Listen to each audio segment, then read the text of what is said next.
Learning Zili Nishmas Etta Ahuva Basra Bava Basra Perik Dala Mishna Yomi Habayis Mocheres Hadeles Avaloyes Hamafteach.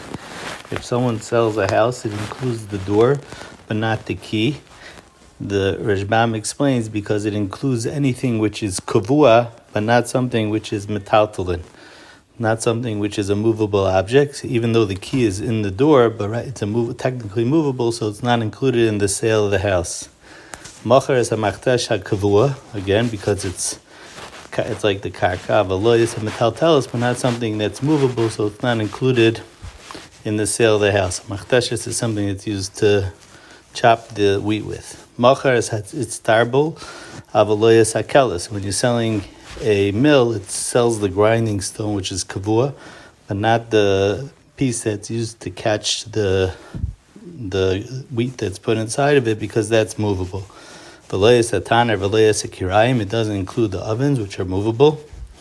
The Mishnah says, "Bizman she'amar lo Yahu v'chol ma'aseh b'soich." If he said, "I'm selling you a house and anything is inside of it," then harei kulam mechur, and then everything is bechal.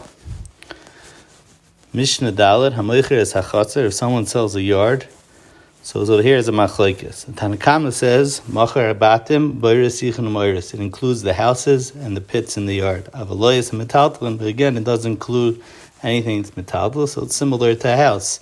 Just like by a house, we said that it includes anything which is kavua and not metaltalin. So selling a yard also includes anything which is kavua, which includes the house that's on that yard, but not anything that's movable. And over here also the Mishnah says, "Bizman she'amar lahu v'chol ma'aseh b'seicha." If he said, "I'm selling you the yard and anything that's inside of it," then harei kulam mechur, and then everything's included it. Over here, the Rashbam speaks out that there's a chilik though between the prior Mishnah by bias and by chotzer.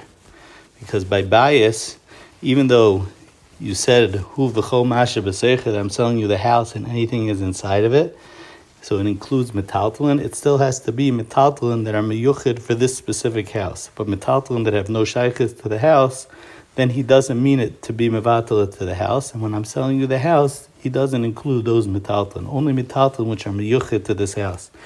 However, by chotzer, when he says hu v'chol ma'aseh b'seicha, that it includes all the metaltalin in the chotzer, it also includes any metaltalin, even if they're not meyuchid for this chotzer. Even the